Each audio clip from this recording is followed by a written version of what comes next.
time in the 2020s, two geeks from across social media formed an alliance to bring you geek news from across the Nostalgiaverse. They are Jacob's Toys and SuperSorrell. So strap yourselves in for the weekly live show that brings you toy news, TV and movie reviews, special guests, opinions, tangents, and bad impressions. Reveals, releases, thoughts, and maybe dreams. So prepare yourselves for the Geek Week in Review. Live.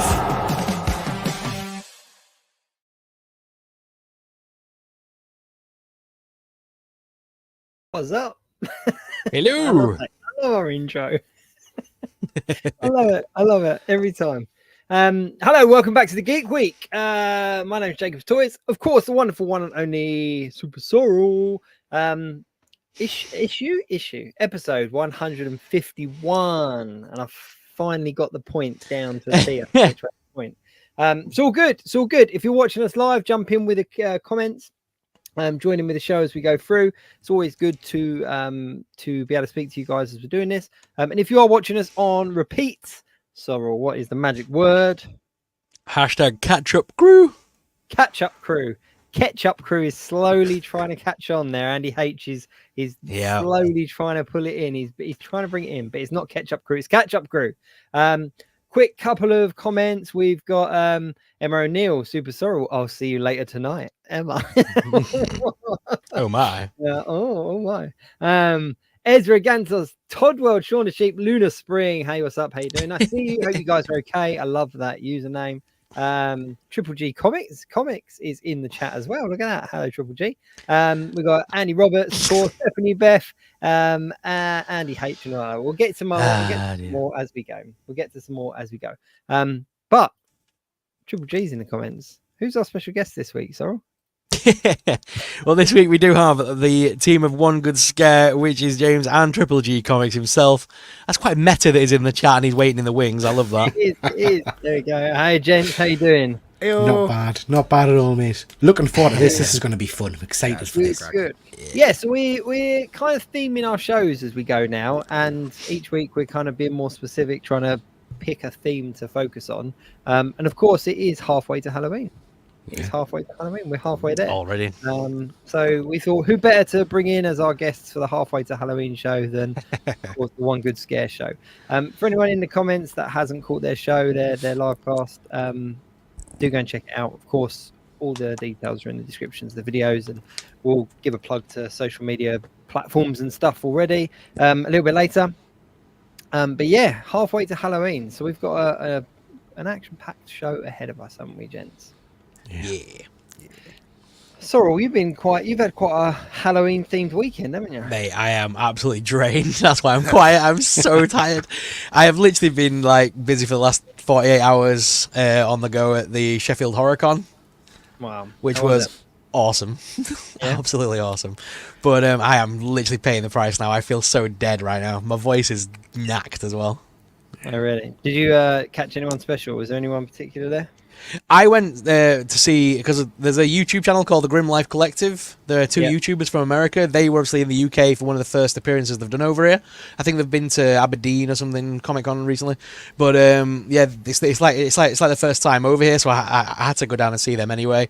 But also there was a bunch of people, but yeah, it's Sheffield, so it's one of them ones. It's like they're okay guests. They're not as top tier as the For the Love of Horror guests, but they're up there. They're good. Kane Hodder was there. You can't beat Kane Hodder. That's it. David Naughton, weren't they? The two guys from American Werewolf in London. Yeah, American Werewolf in London. Well, one of them was one dropped out. I think David was there. The other guy dropped out. Yeah. Oh, that's a shame. We've never done that particular con. We've done For the Love of Horror a few times. So I was just talking to Sorrel earlier. Definitely going to get there next year and have a look around. Yeah, HorrorCon UK is, like I was saying, it's a little bit smaller than For the Love of Horror. Well, I would say smaller, but a bit more compact than For the Love of Horror, but it's more fun. Yeah. I was saying to Triple J on the other show I did earlier with him that For the love of horror, I always feel like I'm just going from queue to queue to queue, like I'm just queuing all day long. Whereas at Sheffield, the queues are a lot smaller, and you've got more time to just hang out with other people. And they have like actual film screenings as well. Like during the day, they have like a mini film festival. Nice. So that's always fun to check out. Okay, yeah. My last Cosplay bit of a looked good. horror was like running queue to queue. I did 12, 13 autographs and 5, 6 photos in a day. Wow. It's hectic. Yeah, got it done. Though. I was happy. Yeah. I just positioned myself in the bar for most of that whilst James was running around. Yeah. Well, that's the thing. That is the thing about Magna at Sheffield. Basically, you walk in the morning when you're stone cold sober and it stinks because the place just smells of beer because they've had like a rock band on the night before, so the carpets will be sticky and stinking, right? And then you go to the bar, you have your first beer, and suddenly that smell vanishes. You're like, I don't get it. I mean, it smells like Nirvana to me. It sounds perfect. That's exactly what we like, you know. That's it. The cosplay was good though. Some of the pictures you were putting Oh, the cosplays were brilliant. Some of it, when at Magna, what I love is they've got the big what do you call it, tannoy systems. So you're queuing up outside, and there's about 5 to 10 before you're going in. They play the purge thing. This is the annual purge. That's awesome. And then they send all the characters out. Like once they've like announced the purge has begun, they send all these guys out dressed up. And like this one bloke, he literally, because I'm in my scooter obviously because I struggle to walk and stuff. So I was in my scooter, and he basically like crawled up towards me, going, "Here, piggy, piggy, piggy," and I'm like, "All right, man, calm down." And he got literally so close to me, and he sniffed my neck and went, "I like it when they can't run." I'm like, "Oh, this is weird." People get really into it. I love it. I love. He the got really into it. Yeah. There's a couple of people in the chat. He's playing music. It's not me. I was worried it was me for a second. It's not. Not me. Where's that coming from? We have a ghost. What was that? Seriously? Couple of people in the chat. Andy Roberts is saying, "What's the grim life like, Sorrel? I'd love to have met him." Bethany Beth as well. What a grim life like in real life. Did you actually speak to him, Sorrel? Yeah, they were really fun. I'm gonna admit, I just spoke to them. I didn't pay for a photo or anything. I was not paying 80 quid for a photograph, but the prices were a bit steep, to be honest. But they were nice enough just to say hello to and just say I enjoyed the channel and stuff, and they were nice enough. They were friendly enough. You know what I mean? So are they over? It sounds terrible to say it. Are they over because they are famous YouTubers? And Yeah, basically. They're quite big in the horror scene now and horror circuits. A photo down the road. Is that the dream? That's the dream, isn't it? That'd be it. Yeah. Yeah, it was like a little while back. I got invited to York Comic Con, to York Unleashed as a guest, and literally I had like 2 people all day long come over and say hello to me. So like, but yeah, it's fun when you get those invites. But yeah, those 2 are like they've got like what about 100,000 followers now, probably Nice. more. Okay. But they're quite popular in like the horror scene and circuit. Yeah. So they are getting up there. But yeah, that is the dream, innit, boys? That is the dream to get the travel around the world as a Comic Con guest. Hire an editor. Just have to talk about the movies. And I find the editing dead easy for one good of scare. course, I find it dead easy. because you don't do any. Yeah, I wonder why. I I'm can't the talent. imagine Of course, you're the looks. charging £80 for a photo. Like, I just can't imagine. Gosh, like that's. You've Get got to into that stage where you kind of go, "We're going to charge 80 quid for a photo." Like that's All them. There'll be Yeah. a cut that'll go to the event. Yeah. And then the some of that charge will be them. So you've got to imagine about 20 quid of that's probably to go into HorrorCon's pocket, and probably the rest to the Grim Life. So Will they have had to foot the bill to come over as well, or will the HorrorCon have paid for that? I have no idea how that works. 'Cause But I'm I, guessing that have been paid to come over. I'm well, guessing there's a fee involved, isn't there? So myself and James have done a lot of work with a guy called Alex Cormack, who's a mainstream comic book artist. He does a lot of horror comics. He's phenomenal.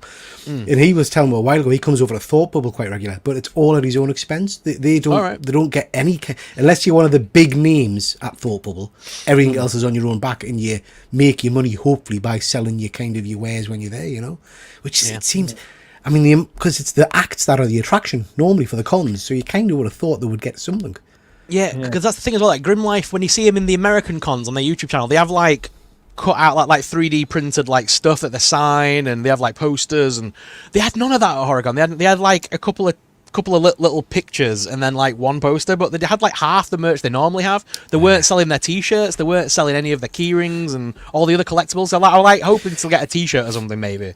So that drives me mad. So we like I say, Thought Bubble we go to quite often. I know James, the last time we went, a lot of the big name artists like Jason Aaron didn't have any of his own books there for you to buy and sign. You know, I was like, well, I wanted some even like a print like of something to get. I wanted a Vader Down thing signed, and there's nothing. Couldn't even find a stall selling anything related to Star Wars at all. Well, that's the thing about the thing that I noticed was that there was a couple of stalls selling the NECA stuff, and because obviously American Wheel for London were there, they were selling the NECA American Wheel for London. It's already a costly set as it is. That one, it's already quite hard to get hold of and expensive. They slapped an extra, like good couple of quid on there to because you can get it signed at the event. And they did the same with I'm just thinking of his name because I don't know his name off the top of my head, but it was the guy from the new Munsters movie, Jeff Daniel Phillips. They had like his Munster figure. And normally you can pick that up online for like what, 35 quid-ish. They were selling it for like 50 or something daft at the con because people going to meet and not know that's a thing, and then see it and be like, yeah, while I'm here, I'll get it. Is that the Rob Zombie one? Yeah, the Rob Zombie one. Yeah, they do panic buy at cons though. Like I remember the last time I did was when I met Jason David Frank, and I knew I was going to meet him and everything, and I didn't take anything with me to get signed. So I was like, I'll just have my photograph. And then as it got closer and closer, I was kind of like, I kind of want to get something signed. So I was kind of running around to all the stalls trying to find like a lightning collection figure, and couldn't find one. You'll for just pay love nor whatever money. to get it. Yeah, I just couldn't find one. They were all sold out. I did the same thing while I was there. Sorry, go on. Sorry, mate. What was it at Dublin, James, that you were trying to get a poster signed, but they'd sold out the day before? Yeah, so the Grand Theft Auto cast were there, and there's this, it's Jason something. He shows up to all the Monopoly events in Dublin Comic Con, all the UK ones, but he has tens of thousands of posters, and he always curates it to who's at the thing, so there'd be 100, loads of GTA. We went on the Sunday, and all the GTA stuff was gone. I was banking on him having a nice thing, and so I wound up getting an A4. I had it here, I thought, but it's just an A4 one. It's a nice looking thing. I'm happy with it anyway. But I would have liked a bigger kind of thing to put up. Yeah, but while I was there, I decided I grabbed a couple of NECA figures because the guy on the one stall did me a deal. He did me 2 for 60, so 30 each, which I thought was a bargain. And I managed to get the wrong around. Nice. Got the My Bloody Valentine one and the new Nosferatu one. Yeah. So I got them too. But then, literally, as you say, panic buying because this one sold out so much online. I've not been able to get hold of one. The vendor was like, "Oh yeah, it's 50 quid for Chucky," because he knows it's hard to get hold of. So I'm like, "You get." Yeah. And I know that online, if it does come in stock, it'll be like what 40 maybe maximum, but. When you're there and you see it and you're like, I've got it in hand now. It's like, I'll just pay the £10 premium and get the damn thing. I've done that with so many things where it's the thrill of the hunt. It's like, I want this really niche specific thing, and I'll go to 10 conventions to find it, other than I could buy it on eBay for cheap. The only time I've not done that was when we did Star Wars Celebration, James, and the prices were just obscene. So for a standard hot toy, where you're paying, I don't know, for one of the troopers or something, 250, it was like 500. It was like, just bugger off. I'm not paying that kind of price, I saw a Thrawn Funko Pop for like 700 or 800, and I went and looked after it, and it was a vaulted one. It was like 354, but I was like, Jesus Christ, that's mad. Yeah. But on the subject of signing, and on the subject of kind of horror as well. So I went to Lee Francis, as in Keith Lemon's tour. He did his first tour. I'm a big fan. Not everyone's cup of tea, but I'm a big fan. But he does a lot of artwork as well. And at the tour, framed it because I had to. But he was doing, these are his print, his drawings. Nice. So this is the Lost Boys one, but they're all signed. He signed them all before the show. Yeah. Do you know how much they were selling for? £10. Nice. I didn't realise he was an artist. I didn't realise he did artwork as well. Phenomenal artist. Yeah. So he had loads. He had all your pop culture ones, but this was the Lost Boys one. So I was like, very nice. Very nice. He does a lot of crafting as well, doesn't he? He loves building stuff as well. Keith Lemon. He's got a YouTube channel just dedicated to all his buildings, building things like Keith Lemon's Doings, is he called, or something? Something like that. But it's insane. He's very talented. Very talented. I'm thinking of the right person, aren't I? Bo Selector. Yeah. Okay. Not Bo. Yeah. Keith Lemon. But it's just But I was just really shocked because I was like, I wanted to pick up a print anyway because I've seen some of his artwork and I knew that these ones were there. And then I was just really shocked that they were all hand signed and they were selling for a tenner. And I just thought, you know what, that's the way to go, because everyone there who was obviously there to see him, 90% of the people were picking something up because it was like, well, it's signed and it's something he's done. Absolutely. And he probably sold a lot more than if he had gone to a Comic-Con and slapped them up at like 50 quid a piece. I mean, £10 an easy buy, isn't it? You don't even consider that really. It's just I get that. We went to see in London last week. The composer for The Last of Us was doing a show, so we went to that, and I bought a signed music sheet and £70, which I was just like happy to get a thing signed because he's getting up there, you know. So like, can I just say, just for anybody that's watching, you know, me and James aren't married, mind, because we're talking a lot about we'll go everywhere together. We're not married. We holiday together quite regularly, Peter, though, don't we? Yeah. Not married, but you know. Yeah. On our honeymoon, we went here, and it was exactly. Yeah. My wife didn't mind, but James was there. Yeah, it was nice. Sharing the bed was a bit awkward, but you know. Yeah. When I come over, she has to sleep in the other room, you know. One thing that I did find absolutely hilarious though was at the event they had a thing called the Cabinet of Curiosities. And it was like a side room that like this guy had taken over and then turned all the lights off and something like this fluorescent lights on, and he had like £4 to get in, and it was like weird items and like like I paid it because I'm an idiot, and obviously I went in and he's like, this is my squirrel. I'm like, okay, he's like got a dead squirrel that he's like petting. Like, this is my squirrel. He's called Clyde. I'm like, okay, dude. And then I go to this next bit, and there's like, this doll is haunted. Don't touch it. Don't take photos of it. I videoed the whole thing. Don't take photos of it. No, they will haunt you forever. I'm like, I could literally pick up that doll, like a doll like that, in a charity shop, rag it the crap out of it, stick it in a little rocking chair, and go, look, it's the new Annabelle, and charge £4 for the privilege. Like, you know what I mean? It's like, it was the weirdest, stupid side attraction I've ever seen in my life. But you paid for it. Got some But I paid for it. I paid for it because it was Horicon. Yeah, it was content. I'm there thinking, this guy's golden and he's going on YouTube. And Was it meant to be like linked to anything or to call back? It was just a weird dude in his cabinet of crap, as I called it afterwards. But it was just, it was just the weird, because some of the vendors as well, like this girl, on Friends when Phoebe makes those portraits with people coming out of them. Yeah. People were like, there was a stall dedicated to shit like that. And it was like, you look at it going, what is that stall selling? And you have to go over and film it because it's just mental. Like, what is this?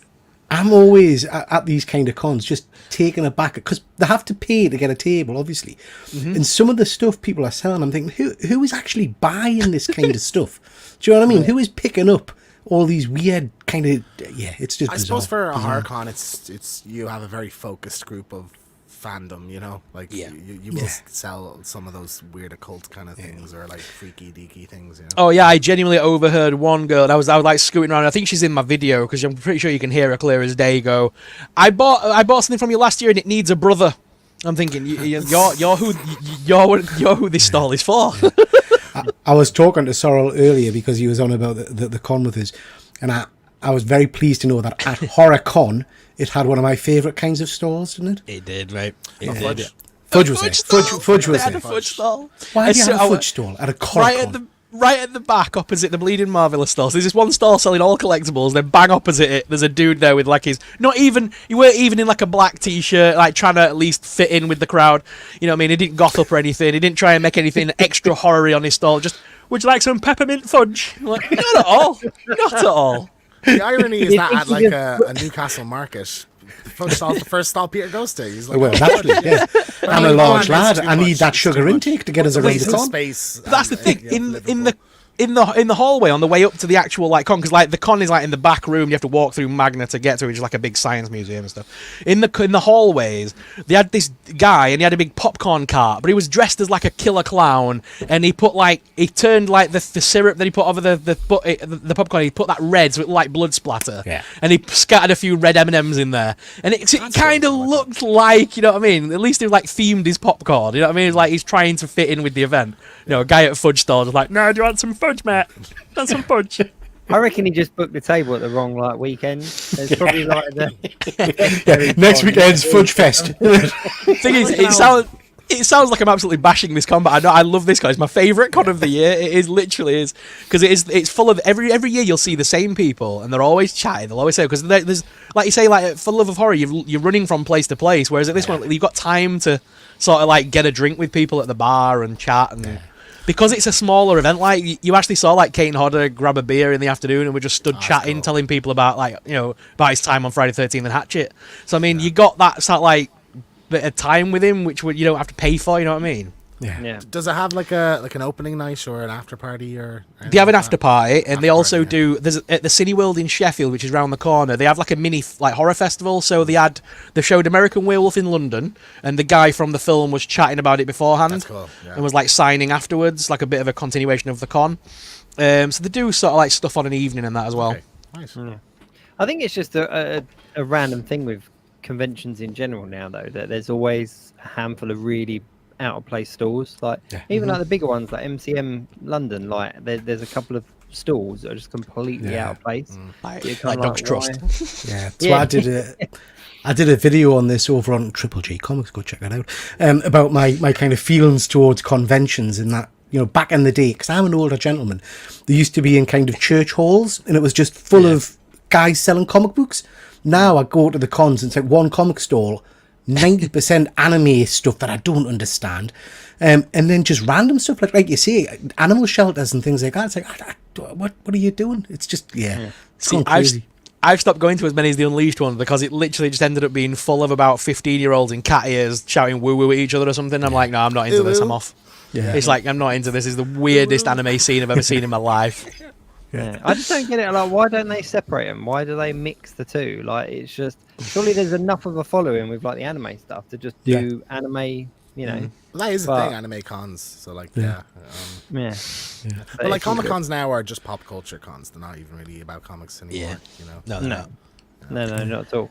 That's same in like America though, isn't it? Like San Diego Comic Con's not even about the comics anymore. It's literally it's just to show off all the latest trailers and for people to announce things. That's basically all it's for now. It's marketing. That's the dream, but to get to San Diego Comic Con and New York Comic Con, never done one of those. I've been I love that. New York was the first convention I ever did, and it was unbelievable, amazing.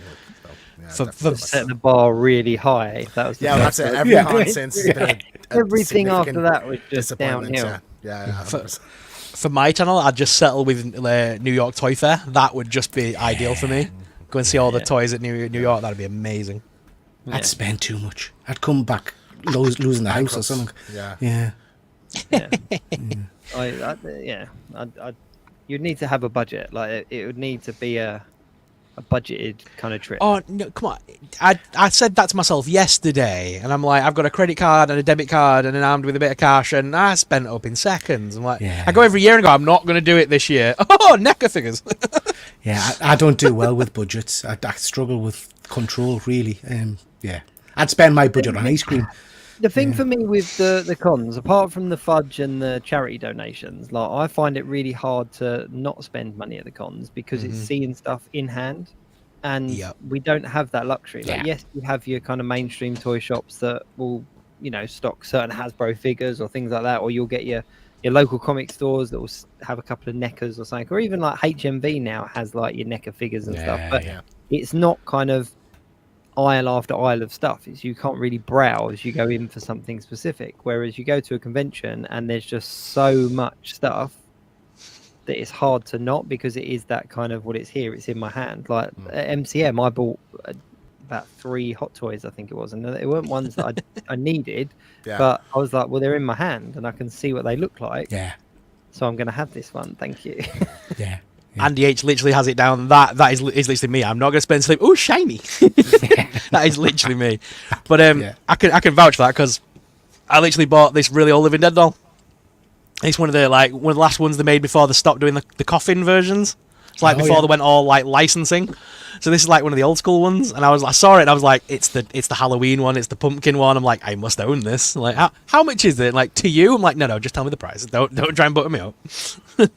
But no, he actually gave me it for 25. I'm like, you 25? I'm like, you lovely person. Like, I'm taking this home. I was expecting a lot more than that. Yeah. The Salem one, because you got this one, which was Ye Old Wraith, which is the spirit of Halloween, and then they did one called Salem, which is like a cat face one, in like a witch's outfit. They wanted 70 for that one.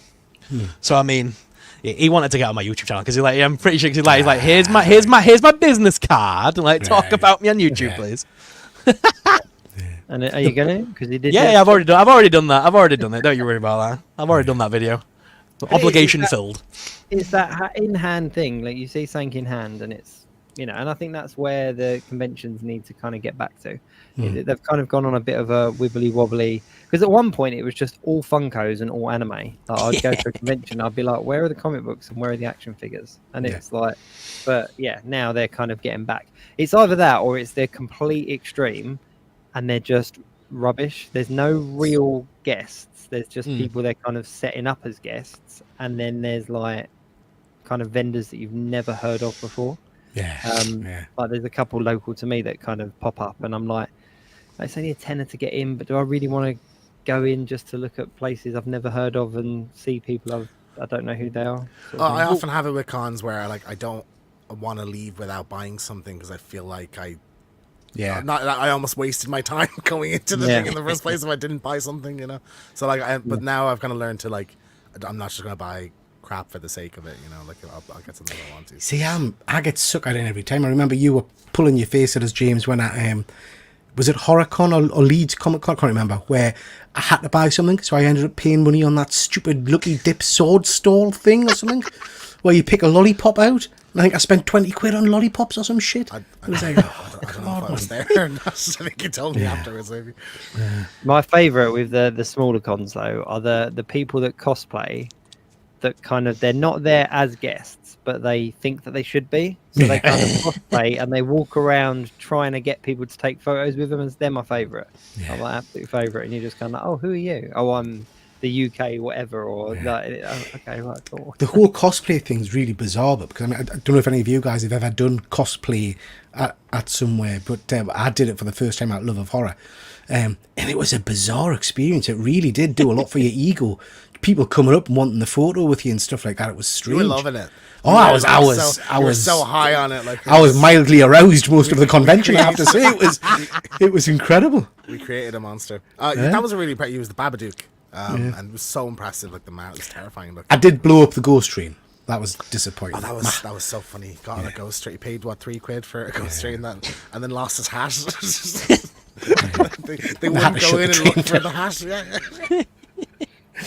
I've never done a cosplay. Like, I've never done it, just because I think if I entered into that world, I don't think I'd get out, because I do like making stuff, and I'm just kind of like, and I'd want my costume to be like 100% accurate, and I think I would just need to remortgage. See, I do very lazy ones. I do like Joel from The Last of Us or Nathan Drake, where it's literally just clothes pretty much and a couple of accessories. I wouldn't go all out. That's fair enough. It is fair enough. But like you're saying, people wanting the attention every 2 minutes when he was dressed as Joel, saying to us when we're in London, nobody's come up. Nobody's mentioned my shirt, man. Nobody's mentioned my shirt. I bought the shirt. I got the watch. Because you look like a lumberjack. Do you know what I mean? You look like a lumberjack. What's going on? I walked past a girl wearing an Ellie t-shirt. I said, "Nice t-shirt," and she said, "Thank you." And then she walked on. Didn't say anything about my shirt. It's terrible. Really saying, smack my ego down to the ground anyway. So. Yeah. I did do the Goblin King, but that wasn't cosplay. That was a costume party, so it doesn't count. Dress, I've done all the time. Yeah, I wouldn't do cosplay at all. That's definitely not my thing. I love it. Definitely didn't dress up at all. How did you make that massive pumpkin costume? Mean, you evil man. All I saw was a pumpkin. No, but I think the problem is as well is that nowadays, like with things, there's a couple of guys on YouTube and Instagram, TikTok, all those kind of things that do like the 3D printing cosplay outfit. Some of those costumes are like pinpoint screen accurate because they can 3D print, and that's where I think that's the hole I think I'd fall into. I'd end up with like a full like hall of armor behind me and just like Power Ranger outfits and all that kind of stuff. You see, I'm tempted by a 3D printer. I wouldn't understand the technology. I know I wouldn't. But the options it gives you for 1/6 scale figures and building weapons and things, do you know, it really does appeal to us. I feel like it would be so complex to you, like in terms of like putting the schematics in or whatever. Like I wouldn't understand building the 3D models or whatever. Beyond me. Well, just to tempt you a little bit more, there are so many websites that you can get the models for free. So literally all you need to do is download them and print them. Yeah. Like this is. I've done my research. I'm like, I've already Yeah. got like costumes saved, and I'm like, You mean like those weird little 3D dragons that people keep printing out and selling at Comic Con? Yeah, well, yeah, the multicolored weird ones. Yeah, I've seen The them. little weird dragons that fit around your hand all nicey Yeah. nice. Yeah, I was at a con a while ago and they had a 3D printed RoboCop gun. Do you know the gun he has? And it just looked amazing. I should have bought it, but I didn't. But I thought, that something like that, I could see myself knocking out those kind of things all the time. yeah. And you're like, I've got the gun now, so now I need the full outfit. Like this is. Yeah. Like, I need a lot of 3D material for me, I tell you. RoboCop would be an easy one to do though, because it's all Yeah. quite smooth and like Mhm. maybe one day. No, because the thing is, right, you do that, don't you? Then you meet the guy at Comic Con who's got the voice-changing helmet, and he comes out with microphone. It comes out perfectly like the film. You're like, I'm not even going to attempt. You're like, this guy's got it down. Yeah. It's like at Comic Con there were about 10 Freddys, but like this one guy who was outside that I had my photo with, he did because like everyone else was just regular Freddy. He put like the pink open T-shirt on with the glasses and turned himself into like Summer Freddy because it was hot day. I thought that's just genius. Yeah. But I tell you what, did you know, right, in the UK, because I found this out this weekend because they had a booth. Do you know that we've got a horror channel here in the UK? Not horror channel, but it's called NYX UK. No. Do you know this existed?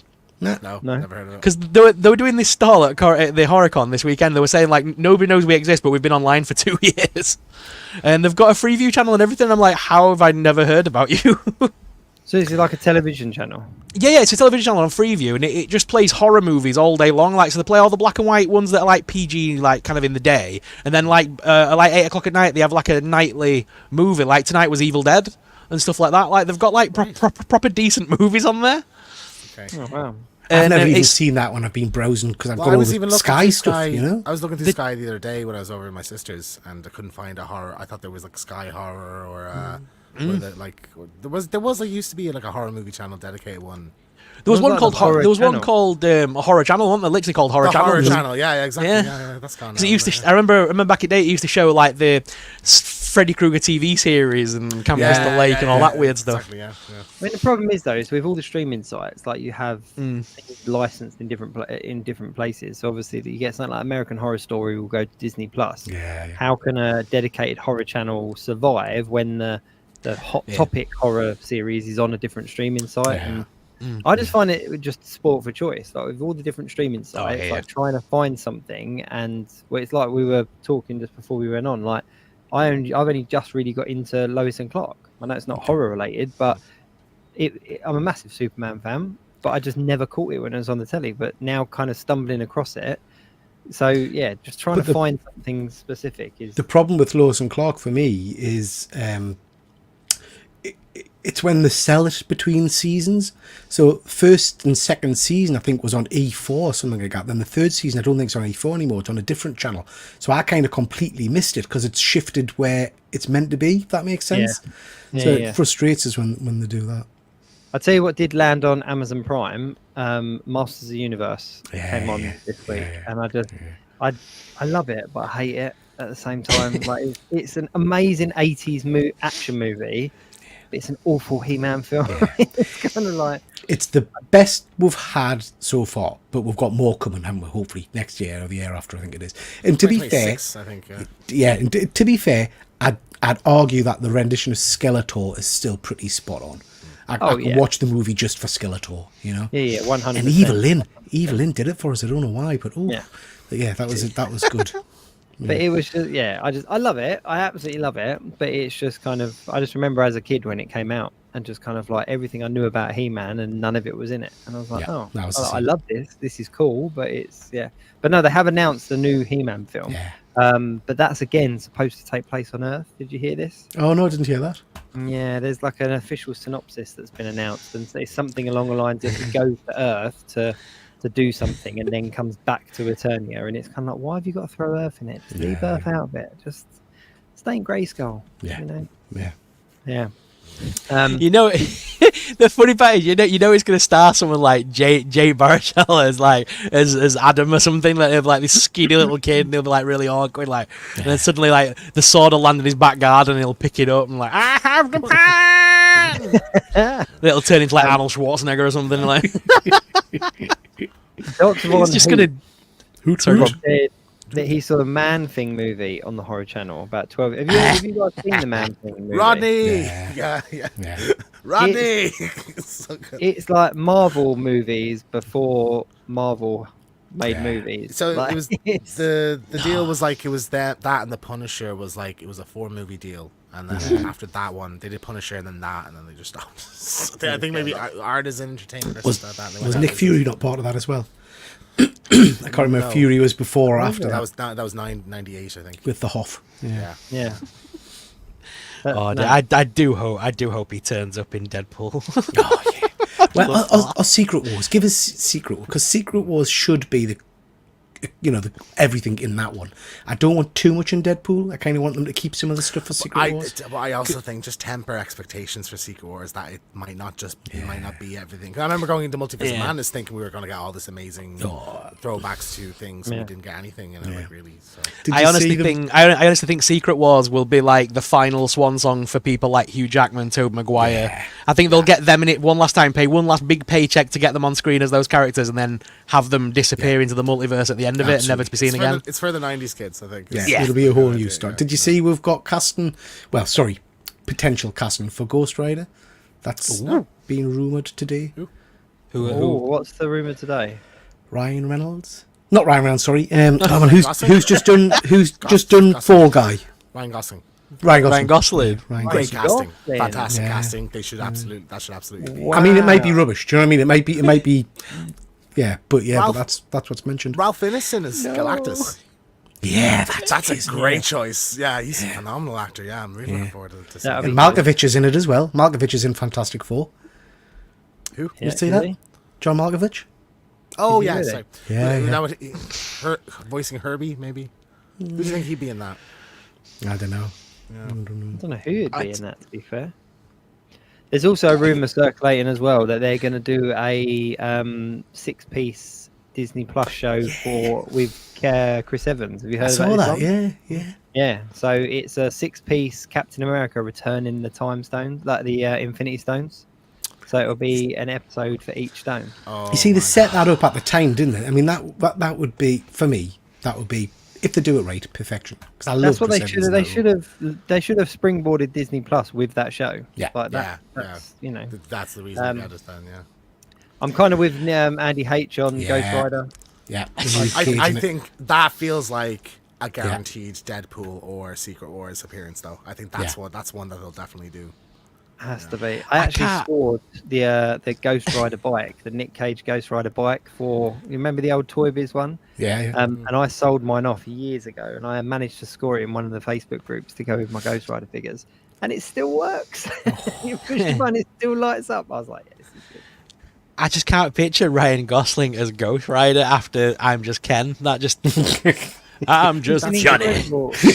They must be paying him, because I'd imagine, like, he's always been an expensive actor, I'd imagine, but like since Barbie, his profile's gone up so much as again, So He's a very talented paying that actor. much on- He is a very talented actor. I don't know. I just think maybe they there's so much opportunity with Ghost Rider. There's different versions, there's different characters. I just think that they should have gone in a different direction.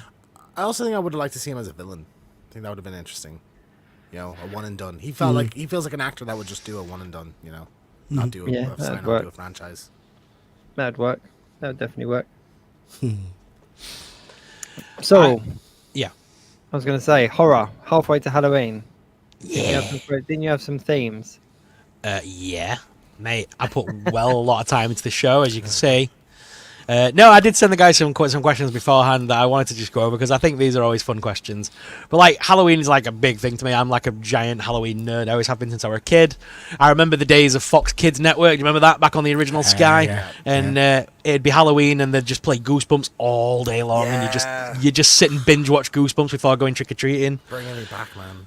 Nah, I still do that to this day. If I could, I'll sit and find Goosebumps or Alone in the what do you call it? Are You Afraid of the Dark Are You Afraid and of stuff the like that, and shove them on before like it gets darkest outside during the day and stuff. But no, when you think of like Halloween, who is your like Halloween icon? Like for me, I'm like gonna go with the easy route and say Sam from Trick or Treat. Okay. I'm slightly obsessed with Sam. I've got like a whole I've got a whole little cubby hole dedicated to him. But yeah, I'm slightly obsessed. It's a good one because he is effectively the spirit of Halloween in that. Literally, I've got his film, so- I've got his giant doll sat on my desk. He's a little, His little pumpkin candy boy, cane. you know.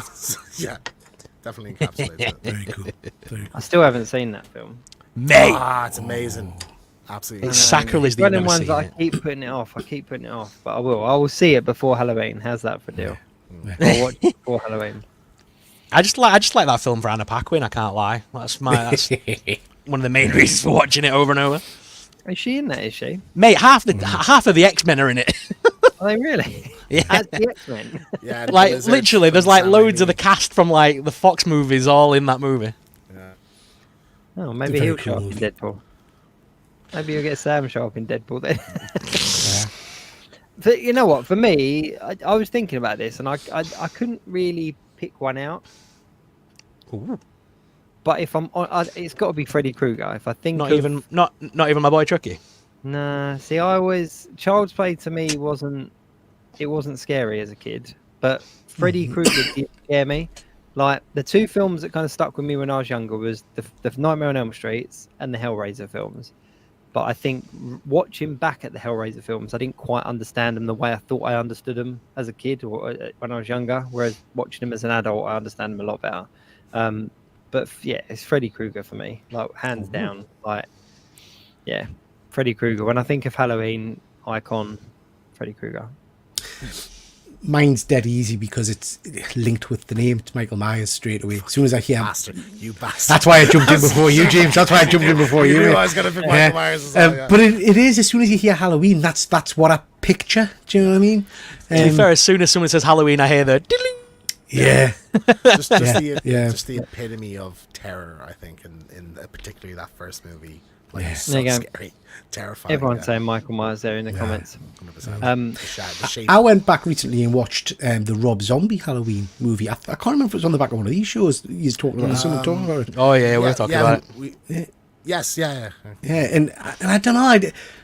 I messaged James at the time and said the start of the movie threw us for a loop because it was just weird. It was just not what I was expecting. But then when it kind of got into traditional Halloween kind of stuff, I loved it. I thought it was really, really cool. I've not seen the second one yet. So the second one is that first half for a whole movie, effectively. Like, it's the weird Rob Zombie stuff, you know. But I think that's that's the different thing. You know, he's not. You know, the second half of that movie is a shot for shot almost remake. So I like when he did his own thing with it. You know, because that's ultimately lost the point if he doesn't. I just wish they'd have stayed with the whole Michael Myers as a kid in the detention center. Yeah. I wish they'd have just stayed with that because I found that quite interesting, that first bit. And like the bit where he's a bit older and he's got that guy looking after him. I forgot his name. Is it? No, it's not. Who is it? Who's the guy looking after him? Yeah, and he obviously he kills him. Spoiler. Yeah. He kills him, but like I wish there was like a moment of hesitation before he did it, kind of thing. You know, like see him build up to become the monster rather than it goes from 0 to 60, doesn't it? Yeah. I like that. That feels like Michael to me, though. It's like, yeah, he just doesn't care at all. He doesn't think. He just does. You know. Yeah. That's great. But like the Rob Zombie movies have this kind of grunge to them. I don't really like. I don't like the kind of how crude they are for no reason. You know what I mean? Like some the bits with the family at the start, like the way the stepdad is talking and stuff. I'm just like, this is just so unnecessary. Whereas it's like in the original, it's a normal family. Like that's the point. You know. It's because at that point, what his most successful film was Howard for 1,000 Corpses. So it felt to me like he was trying to recreate that almost with that that opening, was like a very what it was. dysfunctional, distressful family. I did like the element of seeing the young Michael with the kind of the bullies and things at school and stuff like that. I thought that was really interesting. Kid from Spy Kids. Isn't it? Yeah. He's Yeah. the bully that he kills in it. Yeah. Takes away a little bit of. But isn't the kid that plays Michael in that as a young kid? Isn't he the same kid from like the Tenacious D movie that plays the young Kyle Gass? Isn't it the same lad? Is it? Yeah, I think so. I think it's that young little chubby guy. Like, I I'm had sure no it's the same idea. little kid. Yeah. Yeah. I'm sure it is. My Let's have a problem look at it with in a minute. my biggest problem with the Halloween films and like the Friday the 13th films as well is the inconsistency though across the films. Yeah. Because obviously okay, the same could be said about Freddy to an extent, but it felt like it always kind of stayed true to the you fall asleep, he gets you in his dreams kind of thing. That's kind of what I remember across all of the movies. Whereas with like the Halloween and the Friday the 13th, there was so many different kind of. It just felt like it was changing. The narrative was changing as the movies went, and I think it's a multiverse. Halloween is effectively there's like 6 different go back to the originals and and the remake series. If you go back to just that first Halloween one, same as films like Scream, you go back to that first original film, the Michael Myers is very daunting, he's very Halloween, but then the bigger picture kind of spoiled it for me a little bit. Yeah. Did I read something recently about the Friday the 13th Crystal Lake prequel has been stopped or binned? Possibly. It was, there's... They were going to do... The direct... Sorry, go on. Brian Fuller was attached to one that was writing one episode, and it was going to be the entire episode was a chase sequence, and I'm like, oh, man, that sounds so cool. Like, just do Jason chasing somebody for a whole episode. Like, He doesn't. I know, like the director kind of dropped out the other day, didn't he? And that's where the rumours sort of started circulating. But apparently, Peacock are saying that it's definitely still in the mix, but it's lost its director now. I remember we only talked 4 shows ago. That it was this year it was coming out, and I was like, Jesus, they want to start filming now. Like, if they're getting this out by October, November, So I'm not confident we'll ever get another Friday the 13th until it's like we're getting trailers and like here's a date. Like I don't really believe. I'm not gonna have my heart set that thing is gonna happen. Yeah. It's just a mess. They ruined that for me with Jason X. I like Jason X. I think I like fun. it as a guilty pleasure silly. kind of thing, but it's I was like, no, you send him off to space. It's like that'd be like taking Chucky to Disneyland or something. Do you know what I mean? That would be amazing. Don't give them ideas. It's great. Can you imagine him on It's a Small World, like going around that, and he's just in there. At last year's Halloween, at last year's Halloween Horror Nights, they did a house where Chucky effectively was in, like, it was in Orlando, and he was racking up kills with the people that are going through the attraction, and basically, you're his bait. He's gonna kill you, and there's like people dressed up as like regular tourists getting like attacked and stuff. So it's like that was kind of like the same sort of feel. But yeah, imagine in Disney that'd be amazing. But it'd be so funny. But speaking of Chucky though, I've just finished watching Chucky Series 3. And how the hell did Chucky get in the White House? They never explained that bit. Like he just as the president. No, he just turns up in the first episode. He's already in the White House, and like the kid, the president's kid is like his new owner, and like he talks to him and stuff. But like, there's none of. There was no kind of explanation of how the hell did Chucky get in the White House in the first place. He's got resolve, I believe. If he really wanted to, Security's pretty lax from what I hear, so do you know what I mean? He's probably just... I wanted some cheesy scene of him like, I can't just ring the fucking doorbell. I wanted some cheesy scene of him like trying to explain how he got in, like some James Bond-esque like way he did it, but it never came. Is there a motivation to him being in the White House, or is that... Yeah, so basically, the amulet of whatever it is, thing, that god is basically revoking Chucky's life because he's not been racking up enough kills. In his last few movies, he's not killed enough people, and so basically, it's so mad. So basically, he goes to the whole season. You only killed 3 people. Like, So basically, he goes to the White House because he knows that there's a lot of people in the White House and underground in the White House. There's enough people in there that he could rack up enough kills very quickly. Because as soon as he kills one person, the whole thing will go into lockdown. And then if he can kill the president of the United States, isn't that the best soul to send to the dead? Like, isn't that the best offering he could give? So he basically goes on a murder spree. Yeah, I like that. That's a great idea. It's very funny. It's very mad, but I love it. Yeah. It was a good series. But one thing I tried to do today, because this week obviously we get the movie of the Strangers. Yeah. Chapter 1 that comes out this Friday. Have you tried booking tickets for that yet? No. Every Cineworld in my area, and including Showcase and View, have all got one showing a day, and it's like 10 to 10 at night or something daft. I'm gonna check my one right now. It's like I want to go see it, but like that's a late night showing. Is that? Yeah. I'm very keen to see it. Yeah, but we just watched the original for I'll Be Right Back. and Is we this both a loved it, like- sequel? Do we know? Is it a sequel Prequel. or is it? It's a prequel. Oh, it's a prequel to the original Yeah. films. So that's what I was asking James. So I had never seen The Strangers before. I hadn't till the other And- day. Yeah, and I watched it for one good scare. And as soon as I watched it, me and my wife both said exactly the same thing, which was, this feels identical to the trailer we've watched for the one coming out in a few weeks' time. Like, literally scene by scene. So I don't understand what this is really going to be, to be honest. There's one showing at 10 to 9. Yeah, there you go. It's like, how? One Why? showing at- maybe it's because there's other stuff out and they'll put proper showings on Monday. Maybe 'cause Fall that Guys hasn't taking up happened. like every single screen. Yeah, and nobody's going to see it. So like, yeah, we'll see that then. But I've never seen a movie have an entire run of just one showing a day. So they'll get some more next. That's why I'm looking at mine at the moment as well. Because I don't like seeing horror movies at night because there's too many people and they ruin it. I like going a Tuesday afternoon when there's nobody. And like I just don't want to go see an eerie film. Like I'm not saying I'm a giant, pussy or anything, but I couldn't go see that film with all eerie and weird and then get in the car on my own. And that's if someone taps on my window, I'm like, I'm setting off at 100 miles an hour. Like, leave me alone. I'm so happy I didn't watch it like Home Alone like at night though, because you'd be freaking out then. Yeah, it's so tense. You know what, I've only got 3 dates on the cinema local to me. I've only got 3 dates to book, and they've only got 1 show in a day. Well, we're only Sunday now, you so go. tomorrow they might put up the following. Put up a bunch more. Yeah, Unless, Yeah, it's just unless weird, they've- isn't it? Unless they've had advanced reviews or something and they know it's not going to do well.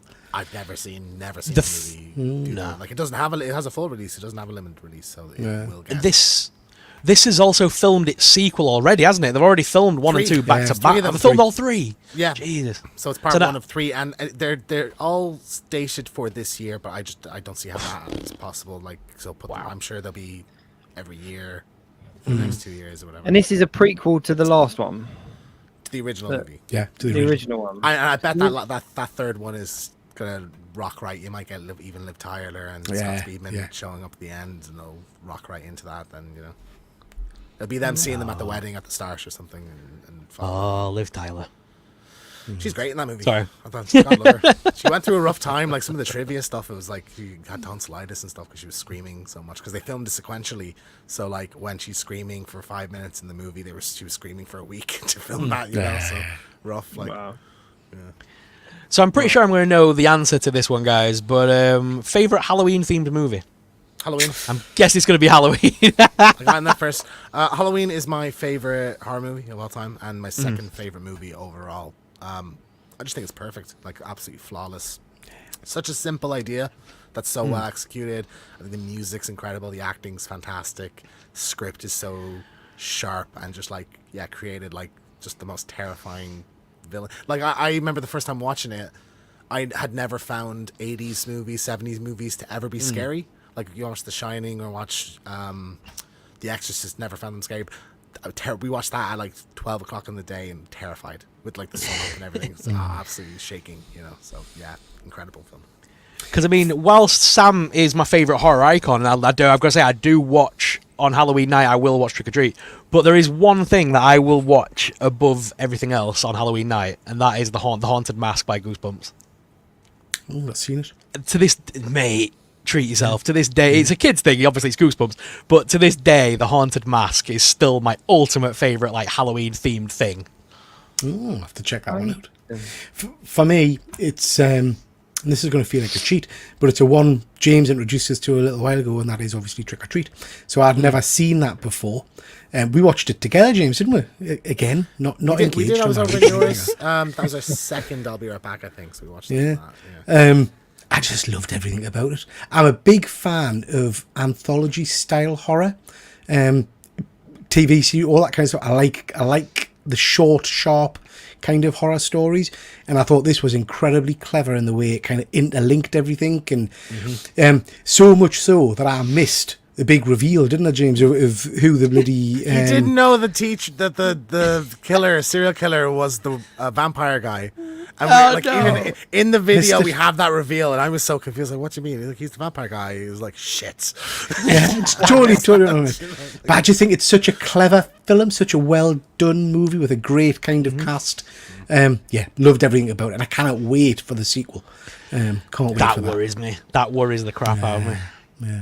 Because Trick or Treat has been so iconic for so long now. Because obviously it had such a limited release. Its DVD was hard to find for so long. It was like one of those cult movies that's become very widespread. Yeah. But the sequel idea scares me, especially when Doherty keeps coming out with and saying that Sam will meet another icon of the seasons. Yeah. And I'm like, he's going to put him against Krampus. Krampus is going to wake up early or something because Sam's woke him up or some crap.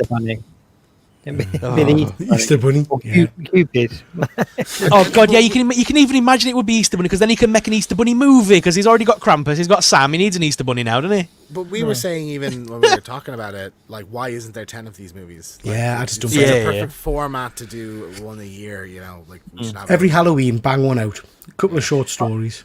But I think that's what makes a film so good when they don't push out loads of sequels. And we were saying this on a previous show of ours that, you know, nowadays there's so many sequels and so many follow-ups or spin-offs and this kind of stuff. Whereas kind of back in the 80s and the 90s, like of course you did get your follow-ups and your sequels and that, but your kind of classic films did just stand on their own. Yeah.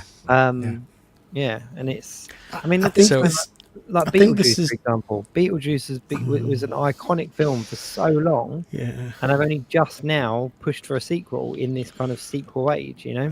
That's the one that's got us worried. I've got faith in Michael Keaton. I've ordered the hot toy, the sideshow toy. If it's a crap film, I'll just cry. But yeah, it's got to be good. It's got to be good. Yeah. But I think Trick or Treat's slightly different in terms of the sequels because it's little individual stories. I think if you got the same characters, like using Friday the 13th for example, that's when it gets a bit boring to me. The same thing happening pretty much episode by episode. Whereas with Trick or Treat, you can do whatever you want in that universe. Sam can almost be the crypt keeper. Do you know what I mean? He's introducing the stories to you, and the tales can be totally unrelated, I guess. But yeah. So I pitched an idea a while ago. I'm not sure if I've ever told you guys this one, but it was when I was doing my horror show with Ryan. I pitched an idea of Sam basically meeting Michael Myers in a movie. And the way they could do it very easily is Sam goes to Haddonfield on Halloween night. And Laurie Strode obviously doesn't do Halloween anymore. She blew out the pumpkin in the last movie. So that sends Sam to her doorstep. He knocks on the door, shows the door, sorry, I don't do Halloween, close. Sam obviously then turns on her. And obviously then, Michael turns up because no one else messes with his Laurie type thing, and that just ensues them two. That's a really clever way of doing that, I think. Yeah, you could introduce it quite easily, and then it would be natural to then see Sam and like you can just imagine Michael Myers looking down at this little Sam like you're going to die. But it'd be like another version of Freddy vs Jason, wouldn't it? I like that. Yeah. I was trying to think of this question like when you posed it, and for me it's a difficult. Like I find all these questions really difficult, but mainly because like my favorite type of Halloween films aren't the ones that necessarily like scare me. Does that make sense? Yeah. Like like my favorite horror film, if you like, is The Lost Boys. There's no two ways about it, and it is a horror film. That's how it's pitched. It's become a cult classic, but it was the one for me that made vampires cool. Like before that, they were all still very cool, very dapper, but they were the white shirts, the pointy hair, and that kind of stuff. And whereas then all of a sudden Lost Boys came out and it was like, well, vampires are actually well cool. And since that came out, if you look at where vampire films and vampire lore has kind of gone, all of the stuff we've had since is because of that kind of 100% Twilight and the Vampire Diaries particularly, I think, like sexy, cool bad boys, vampires, and glittery vampires, like glittery. Not get on to glittery vampires, but for me, my favorite type of horror film was the old creep shows. Do you remember the old creep show? They were my favorite. The stories that were there was a couple of different. I can't remember for the life of me the name of the other one, but it was Creep Show, not Tales from the Crypt, but there was Creep Show, but there was another one as well that wasn't quite as high budget, and I used to sit and watch them all the time. But the ones for me that were short stories, like you say, that don't spend a lot of time kind of giving you a load of backstories. Tales from the Dark Side, Andy Hage, thank you very much. But they just stuck with me. Absolutely stuck with me. There was one episode about like a tar that was in a lake. Do you remember this one? Yeah. And it just made no sense at all, but it just ate the people that were in the lake. The one that's always stuck in my head, and I don't know why, I think it was from Creep Show, was the kind of the I think it's the guy who plays Kingpin, but he finds a meteor rock in his ranch kind of thing, and he picks it up, and he gets like a fungus on his hand, and then it just over the episode it grows and grows and grows to the point where he's just covered, and then you see the kind of the cabin at the end, and it's just all this weird spore fungus stuff, and he's decomposing in the middle. Just superb. Tar in the Lake was from the Creepshow movie. Yes, sorry, it blurred in a little bit there, but it's just it was Stephen King. But that's what I found so good about them, is that they were just short stories. And there was one in Tales from the Dark Side that was about like a sofa monster. Do you remember that one? Have you ever seen this one? So basically it shows this guy kind of picking up this girl, and he brings her back to his house and kind of sits her down on the sofa to kind of, do Netflix and chill before Netflix. And then the sofa eats her, and he's kind of like, oh, are you happy now? Blah, blah, blah. And it's kind of a bit of a Little Shop of Horrors type kind of setup. And then it kind of follows him along, and he meets this girl in a bar, and he really likes her. So he asks if they could go back to her place, and she takes him into the bed. He kind of avoids the lounge, and he goes into the bedroom, and her bed eats him. It turns out she's got a bed that eats people. And it's stuck with me. Similar theme then, because there's a one that's always been in my head, and I've got no idea where I've watched it, how I've watched it, because it's a little bit rude. But it's about a guy I think he's walking. I don't know if it's like a Wild West kind of thing, can't remember. But he's walking, and he meets this pregnant lady along the trail. And she accompanies him, and he says, yes, I'll look after you, and they walk further and further, and they get to know each other and stuff. And you notice that our bump is getting less and less and less. And as the story progresses, it gets to the point where basically they end up having sex together. And then at the end of the sex, he folds in two and disappears shall we say, and she's pregnant again, and she keeps on walking to find the next man. Wow. Unless that was just a dream, I don't know. But nobody recognised that one. Nope. No, I'm going to have to Google it now. But then, must be on one of those illegal sites you go onto, Peter. Yeah. Sounds like it. But I think it's a progression thing for me as well, because when I was much younger, and this is a real 80s thing, what was the name of the show? Was it The Storyteller? Oh, John Hurt. Yeah. With the dog. With the dog. Love that. Now, but they were dark. Some of those were really dark for a kid's show. And if you've not seen this, like Google Storyteller, the original series.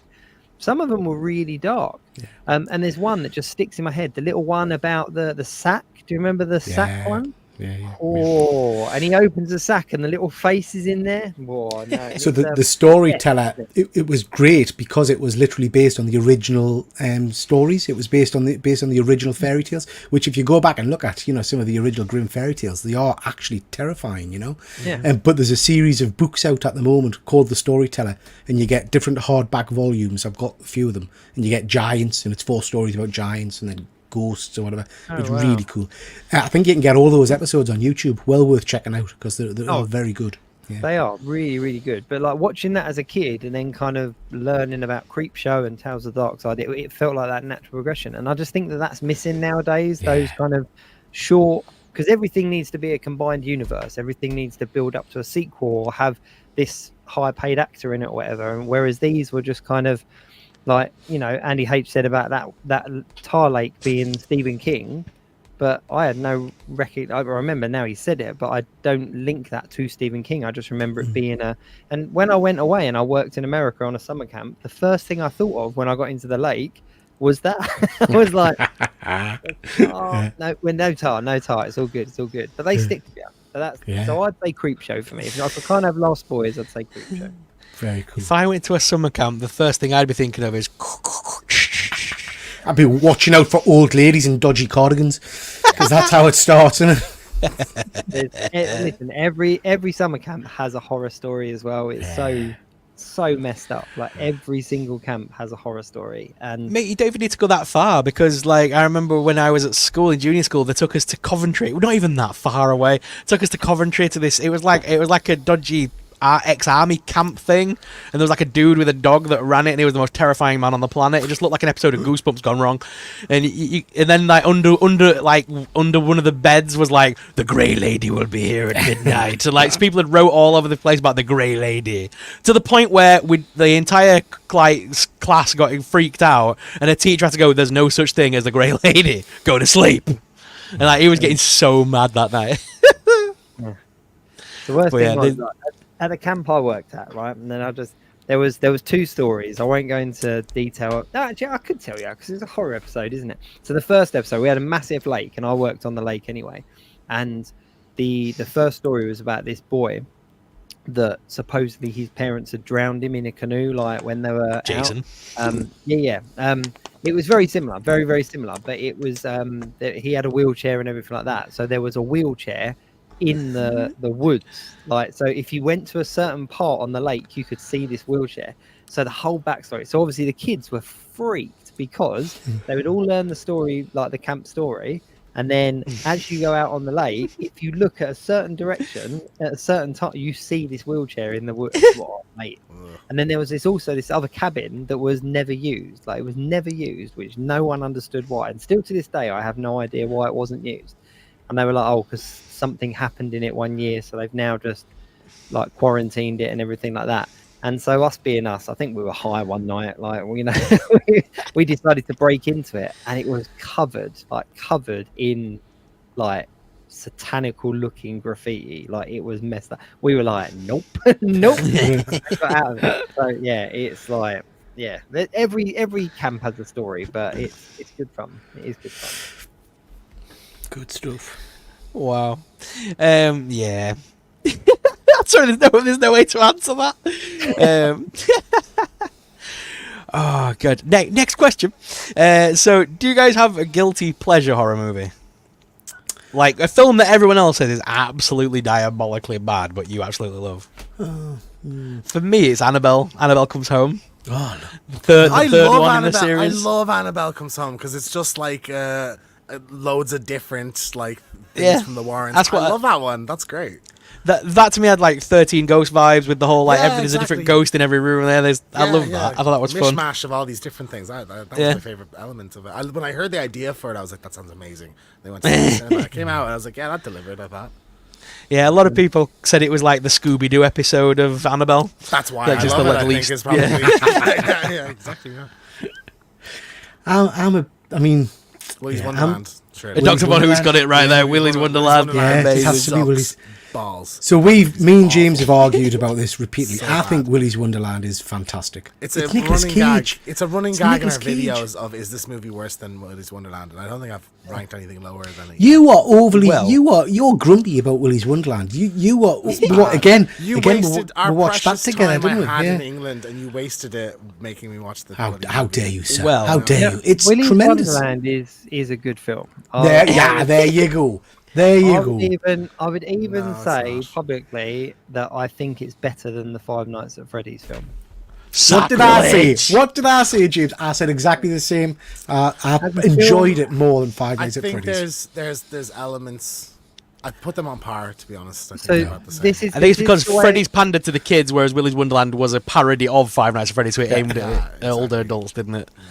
What I would But, say, take Five Nights at Freddy away from it. Take all that you know about the computer game and all that kind of stuff, and just take it as a standalone film. I think that Willy's Wonderland delivers more on the concept of the idea Yeah. than Five Nights at Freddy's does, because Five Nights is basing it very much on that you know a lot that going into it, whereas Willy's Wonderland kind of had to establish it as an original. I just thought it was stupid. Like It the is fact that he stupid. doesn't It say a is word stupid. in it. The fact that like That's he- great. He like kills one of the things and then he just goes back to mopping. Like it's just like what is this thing? What am I watching? Like it's Because it is literally it's taking the mick out of the Five Nights at Freddy's games. Obviously, in Five Nights you don't speak through the entire game, so his he's guard goes back to work the next day. and the security guard goes back to work after doing everything. So it was just taking the mick. But I'll tell you what, I'll give you a challenge then. If you think that film's bad, have you two both seen the Banana Splits horror movie? I haven't. No, I've heard of it. Right. That is the next. I want that one. I want to see that episode, boys. I want to see you both watch that and talk about it. Splits. Because if he thinks Willy Wonderland is bad, he hasn't lived until he's seen a banana split with a hatchet in his hand. I don't know. Right. Well, Might be able to I will take it. see those stakes and I will raise them. Right. That hands down, the worst horror film ever is Troll 2. Right. If you haven't seen Troll 2, you haven't seen They're eating bad her. horror. And now they're Yeah, going to eat yeah. me. You've seen it, right? Oh my god! And the worst thing is it's got nothing to do with Troll 1. Like it hasn't even got trolls in it. Like it is the worst horror film, period. There is no two ways about it. Acting, story, plot, everything about it. So yeah. We'll have to check both of them out. We'll have to check Yeah. both of them. But they But sound cool. Troll Banana 2. Splits, right? It's literally like it's like somebody took the script for a Five Nights at Freddy's movie, and Universal went, "No, we're not making a Five Nights at Freddy's movie." And some crazy guy went, "Stick the Banana Splits in there instead of Freddy. We'll just have the Banana Splits cast." Yeah. And there's the film, because they're animatronics. They make out that the Banana Splits were always animatronics and we never knew about it. And there's a whole scene where there's the lion. Is it like a lion, the big yellow lion one, with a party hat on his head and a big red nose? And he's literally chasing this woman with a hatchet in his hand, and it's going la la la la la la la as he's chasing her. Oh, that Yeah, I sounds think fun. that sounds good. Sounds fun. good, actually. Yeah, that's all It right up my is alley. the stupidest movie, but it's amazing. I love it. Wow. Give it a go.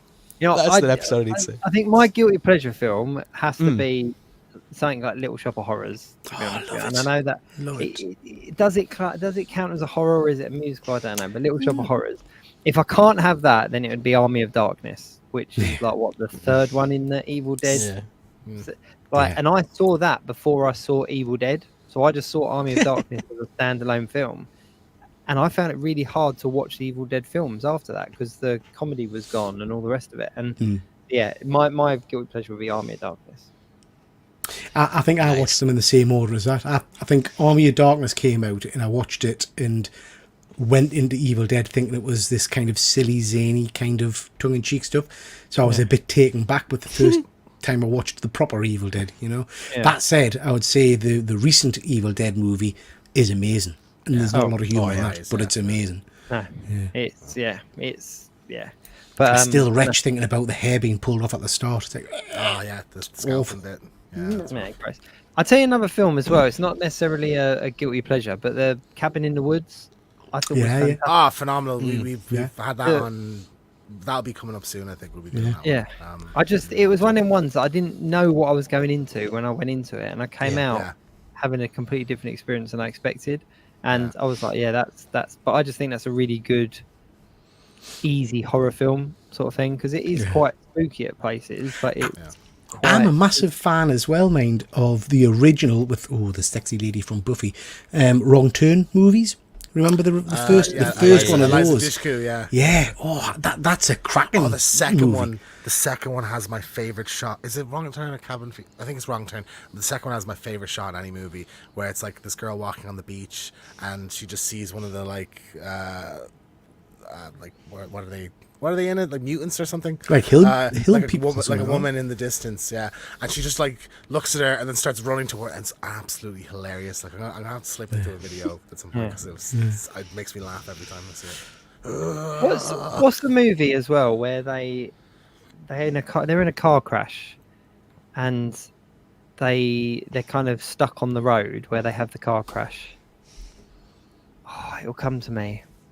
It'll come to me. It'll come to me. I'm not sure of that one. The whole film is. I'm just giving away the plot there, so you've not seen it, so don't bother now. Cool. But yeah, basically the whole film is them in the car, and they can't get off this stretch of road because they've crashed the car and all died. But it's incredible. But I'll See get that. Another one I love, and I can never remember the name of it, is about some guys who go, or a group that go hiking, and they find one of these kind of weird Aztec temples. And when they step foot on it, all the kind of the locals surround them, so you can't get back off the temple. And basically, it transpires that the plant life on the temple kind of infests you, and it goes through the legs and stuff. Have you seen that one? I think it might even be called the temple or something. But it's very, very cool. It's very it's quite gory at points, but it's good. For me, I sort of grew up in the era of remakes. And so I have a lot of them I saw before seeing the originals, like Nightmare on Elm Street and Friday the 13th, and also like I have a soft spot. Nightmare on Elm Street is bad. I haven't watched it in retrospect, but I think there's a lot of cool stuff in it. I love the Friday the 13th remake. I think that might be the best one because it's just like kind of like condensing the entire series into one film, and I think it's paced really well. I really like the kills in it are awesome. You know, Derek Mears, a phenomenal Jason, I think. So I love that one. My Billy Valentine remake as well, I just adore. Because obviously Jensen Ackles, the big Jensen Ackles show. But like, I love that one. It's good. Yeah, I think you grew up in a similar area to me. So like, I remember going to the cinema as like in my teens to see like the House of Wax remake and things like that. And, at the time, I didn't think that, like, you look back now and they're terrible, but like at the time as a kid, I'm like, this is amazing. This is such a weird little movie. I've seen that movie 4 or 5 times. I've still never looked at this bit where he chops the finger off. I look away every time. I've still not seen that Paris shot Hilton of the in movie. it? Yeah, Paris Hilton. Paris Hilton. For me, it's the cut where they cut the tendons off the girl's foot at the back. Oh yeah. We just climbed up the stairs. Snip. Nope. Every time. Cringe. Good movie. That. I'd say 2 films that come to mind. The Descent is one that comes to mind. Oh God, yeah. Because it's not. I don't know. It's not your classic horror, is it? But as a horror film, it's incredibly dark. Like it really plays with you. And I remember watching that. Yeah, that's a messed up one. But one I watched recently was the one about the 2 girls stuck on the tower. Have you seen that one? Oh, yeah. The Fall or the Climb Fall. or something. Yeah, something like that. Yeah, Fall or Climb, yeah. That's great. But my daughter wanted to watch it. She's only like 12, 13. She was like, I really want to watch this. And I was like, okay, that's fine. Yeah, cool. So we'll watch it. And we sat down and watched it. And yeah, by the end of it, we were in pieces because it really is like a psychological kind of horror film. And they're the ones I find the scariest. The ones that kind of like, don't get me wrong, I'm not going to go and climb up a tower, but it's much more likely I'm going to climb up a tower than it is get turned into a wax doll. Do you know you what can I mean? imagine Like, being in that scenario. In that fairly scenario, yeah. Simply, you know, like, yeah. Clearly, you've never been to Pontefract. Clearly. Andy H said about Hostel. Hostel is actually not a bad shout. That's quite a horror film. I can't watch Hostel. It's too hardcore for me. Like, you Yeah, it's not my kind of horror. I can't. Blow a torch to the face and stuff like that. It's just too much. It's so gratuitous. Like Them films felt, it's literally felt like it was gratuitous for the sake of gratuitous and sake. just Like, I'm not into that. Mean spirited as well. Like, it's not really any levity in it See, at all. You know, like I struggled with the Saw movies for a while because of that kind of. It's not my kind, but then I've kind of grown into them now. I really they have enjoy like a them. popcorny kind of fun to But them. they're Though, also- where Hostel doesn't like. Do you not think, though, like. I was Sorry, going to go say, on. I actually think they're scarier than your Michael Myers, your Freddy Kruegers, that kind of Because stuff. it's real, isn't it? They're very realistic. That happens to And- people. Like that's the thing. It is like an In- underground yeah. kind of torture thing. You know. Been somebody that has travelled around and stayed in hostels, like that, it really messed with my head. So I was like, man, like what if that had happened to me? Because it's a very innocent situation that turns around. And the Saw ones are the same. You know, like, you know, some serial killer picked you because of And I think did something. I think that's why I really, really enjoyed The Strangers when I watched it last week, because it is, you sit and you watch it, you think, do you know what, my front door's unlocked here. Anybody could walk in the house. Do you know what I mean? You leave your front door unlocked. Well, when we're sat, when we're in the sitting room, yeah. That's something you want to shout out on a live stream that nobody's watching. You know, I'm upstairs and my front door is open right now. I can hear them downstairs. Andy in at the home. comments is literally around the corner from you. He's already said my fellow Jordan. He's He's in literally Newcastle. down the road. He's coming for you, mate. Andy H shows up in your screen now. That's Hessian mask on. Oh. But Go for on me, then. like, you're on about like really violent horror films and stuff like that. For me, and this is gonna make me sound like an absolute baby now, but like, there's bits of the new Evil Dead movie that literally made me cringe. Like, it was so. There's bits of it that's just, like the bit with like pulling of veins out. Yeah. The cheese grater. The cheese grater to the leg. Was that wasn't as bad as I was expecting it to be though. Like that didn't look as good. I thought there'd be a real zoomed in shot of like they almost like pull it down like a wax thing or something to look like skin's going through it or something. It wasn't that. Any film though that cuts the Achilles tendon, that puts it like there's etched into my brain. I don't even know what film it is, but there's one where the guy's waiting under the car, and as the person's opening their door, they like come out and slice their tendon. And that I still check under my car every time I go into my car. Like, no, we're good. No. So I don't like sleeping with my feet hanging off the end of the bed because I feel like someone's gonna come and chop them off. Like. Oh yeah. No, I It's still, funny if how I'm people watching do that. a horror film in bed, I literally have to have the covers over my feet, because the monsters will come and get them if not. You know what I mean? So like, Yeah, but that's just science. Sorry, it's like, but I tell you what, if you could have like, if any film, like horror film that you like, could get a sequel or a remake, what would it be? Freddy vs. Jason vs. Ash. It's a tragedy. Yeah, that the comic never book happened. I think the comic book was great. So I would have loved, especially like that would have been 2004, 2005. I think that was the latest point you could kind of do that movie. Like you couldn't do it now. He's just everyone's too old, I think, at this stage. But yeah, it's a tragedy. I would have loved to see that like on screen. I just remember the hype around it as well when it was It's huge. coming. It was like Freddy and Jason, like this is going to be massive. And even the poster art of seeing the two of them square off, it was that first kind of multiversal kind of, and it was massive letdown. And then you had I really like it. I Predator watched and it. stuff. I'm nostalgic for it. I watched it so young. I actually remember because they had marketed it as like it's a wrestling match or a boxing match. Like that was the kind of rock and roll music in the trailers and stuff. So I remember seeing like ads like in the Extravision magazine or whatever for it. And I got my dad to rent it. I was now 2003, so I'd have been 8. I remember sticking it on and getting to the bit where the little girl looks at the camera and she has no eyes, and I just screamed. And his dad, and it's like, can you come in and watch it? And he got another 2 minutes forward, and there's like girls with boobs out and everything. And then he brought it back to Extravision and said, "Why would you give us this?" Because you got it for your son. Like I didn't say show it to you. It's 18 clearly, And I went back and so I'm really nostalgic for that movie. So I really like it. But I get that it's like it's not the right tone you would maybe want for it, like in retrospect. I was 14 when that came out. I'm a little bit older. I was 14 when that came out, and I had never seen a Freddy or a Jason movie. I knew who the characters were, but I'd never seen their films. But the idea of I knew at that age that them two facing off was like a big thing, and like I snuck into the cinema to see that movie. I bought a ticket for some weird animated movie and literally ducked into Freddy versus Jason and got away with it. I was so happy. Wasn't it Jason Goes to Hell or something? Where at the end the glove. Yeah. So 10. That was 93. So it was 10 years later until we got the movie. And the only reason they did Jason X was they wanted a Friday the 13th movie to hold everyone over until I think they had like a rights thing that they had to do a movie and said let's set it in the future. But there is a right story there though, isn't there? Because that's the only one that's not got the Friday in the title. There is a story behind that. Why that's called Jason X. I think Jason Goes to Hell. They didn't have the rights to use the name Friday the 13th. They had the rights to Jason as a character. So like Jason X, Jason Goes to Hell, Freddy vs. Jason. That's why they only bought the character, not Friday the 13th as a franchise. It's funny you say about being young watching it, because I remember watching the first Friday the 13th with my dad when my mum was in the hospital having my sister, and so this is the late 80s, so I was young, way too young to watch the film anyway, and I don't know what my dad possessed my dad to, like, we sat down to watch it. He gave me pizza for dinner, which was a great choice, and then spent the entire film like scratching on the sofa next to me. So that's I think that's probably why Freddy's my favourite.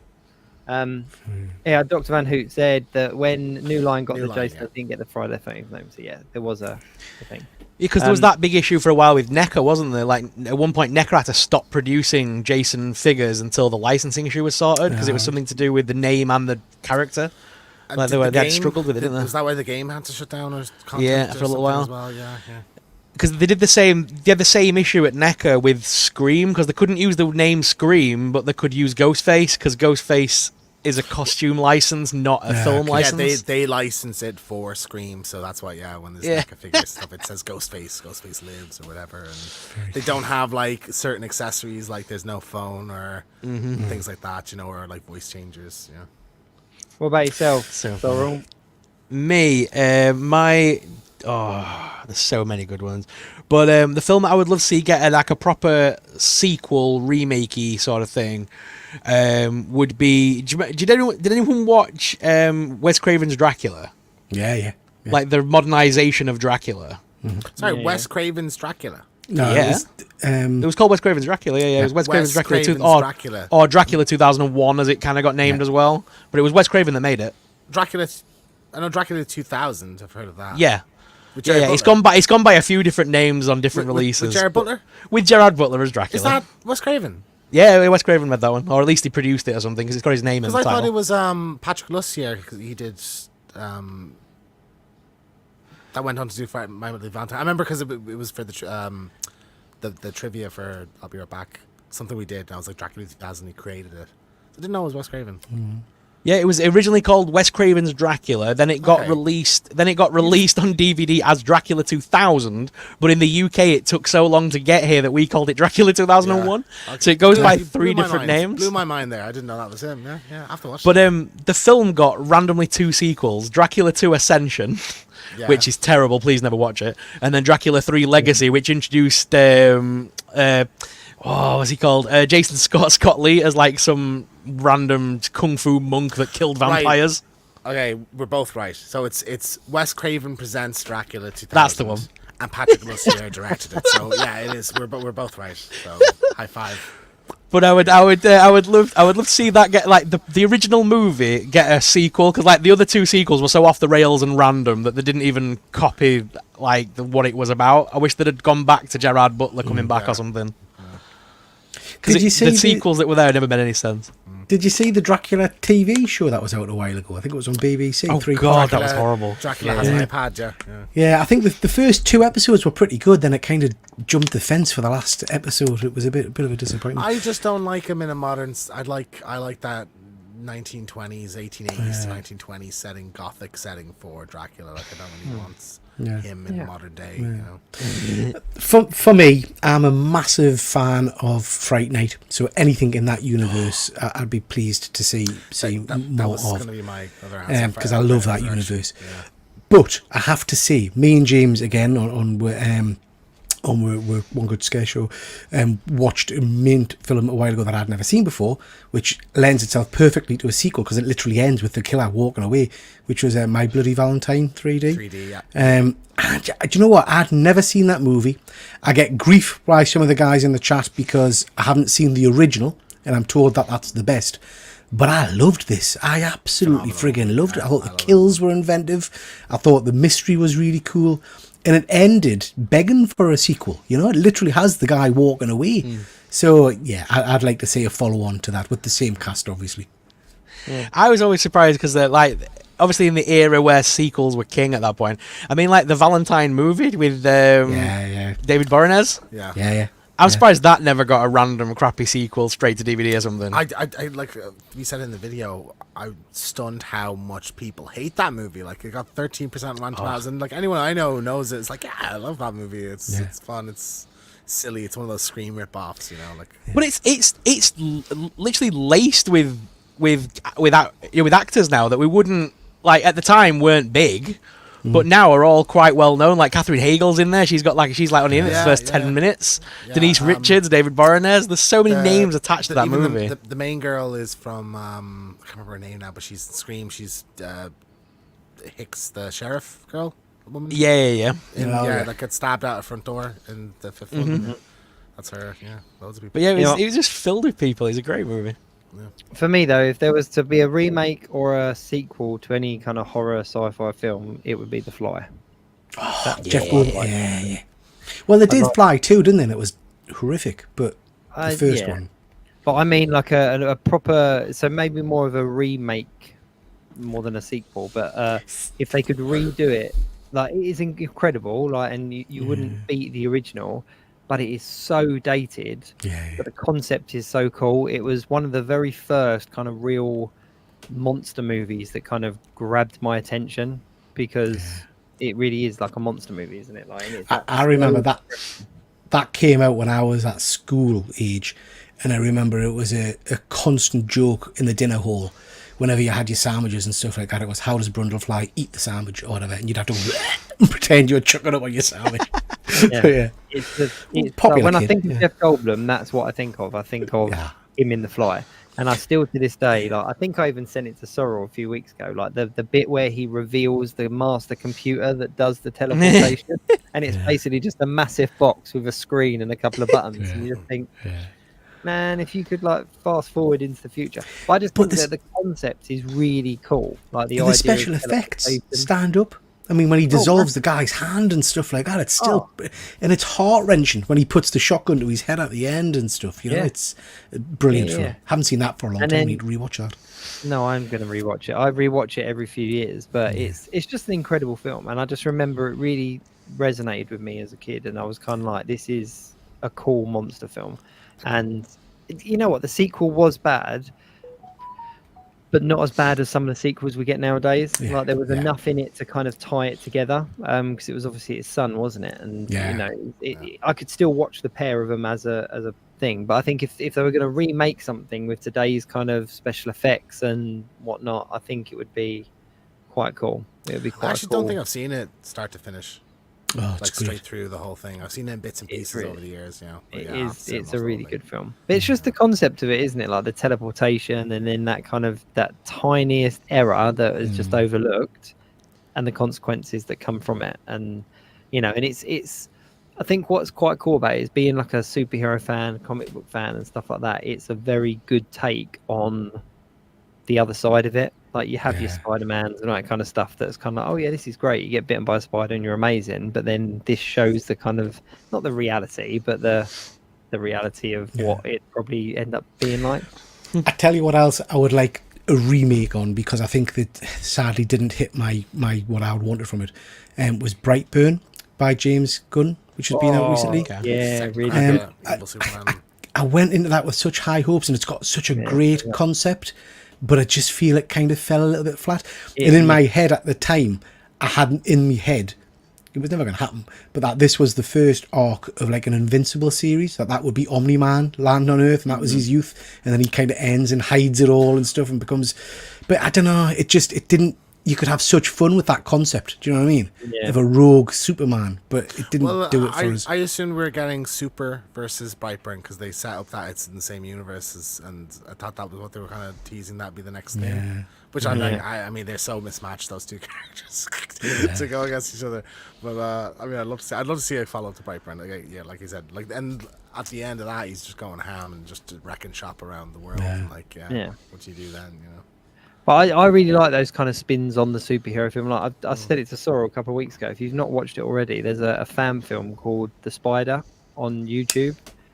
7 minutes long, worth watching, and it's basically the. Have you seen it? I haven't. No, we talked about it a little while ago. This is it's kind of the Spider-Man. Chandler Riggs. Yes, yeah. So Cole, Did that come out? I didn't know it came out. yeah, it's on YouTube. Okay, It's I'll have to literally watch that. 7 minutes long. But if you like The Fly, and you like the kind of the alternate take on superheroes, because they use all the names. It is literally Peter Parker, Aunt May, all that kind of stuff. But they use it very cleverly without any real copyrights. But it is just a very good take on kind of the Fly version of what would happen to Peter Parker if he was bitten by a spider. And within 7 minutes, they do the whole arc of the story, and it's just condensed and good and very Fly-esque. So From the trailer, I was looking at it and going, Chandler Riggs would have been a good Spider-Man. Like actually, like I wouldn't. From The Walking Dead, I wouldn't have said that, but like in the trailer for the thing, I was like, yeah, he absolutely looks like a Peter Parker. He's kind of old enough to kind of fit into it now. Like he'd work. He's aged up to play a younger. Do you know what I mean? Like to pull a Tobey Maguire and Andrew Garfield, where he's actually like in his late 20s. Yeah. If we want to go for more modern movie that I think missed the mark but has a superb concept, I have to say Tarot. I know Sorrel's seen that recently. I'm saying Tuesday. I saw that the other week, and do you know what? I love the idea of it. I love the concept behind The concept's it. good. But but It couldn't decide whether it wanted to be. Yeah, it couldn't decide whether it wanted to be The Ring, or whether it wanted to be 13 Ghosts, or it just couldn't make its mind up. Yeah. What was the other one we saw recently that had a good concept, but So didn't- many. Baghead. I'm thinking. Baghead had a great idea. I think Nightwing can't was get a around great to that one idea. Imaginary Oh, was a great idea. That's just it just not well executed. You know. Admittedly, they going back to horror and Halloween and stuff with that Late Night with the Devil on Shudder. I went to the cinema to see that. I mean, admittedly, on Halloween night, once everyone's gone to bed, and I will probably sit up at midnight and put that on because of the concept of this was aired at midnight on Halloween, and I really so I wanna mean, get, like, there's a an geeky old part of me that TV. wants to sit and watch it on Halloween night at midnight and see it again. get what it's based on. Get the old BBC. What was it called? Yeah, I know what The you show mean. that it's based on, because that with Michael Ghostwatch. Parkinson, Ghostwatch, Michael Parkinson, things like that. Because that I remember watching that when I was a kid and literally crapping my pants because it was played like it was it was broadcast, and you thought, wow, this is happening, and it was so clever in terms of the camera moves. You'd be talking to the presenter, and the camera swings past, and you see the thing behind them, but nobody else sees it apart from you as the viewer. And it was just horrifying. I don't know if it stands up, mind. I watched that when I was much, much younger, but I don't know if it stands up.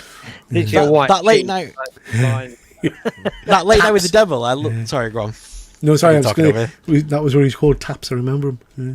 I just remember that with Late Night with the Devil, like, I loved the idea of it, but it was that last sort of 5 minutes that ruined it for me. Yeah, I don't think I wish it they'd ruins have- it, but it's not. It wasn't as solid.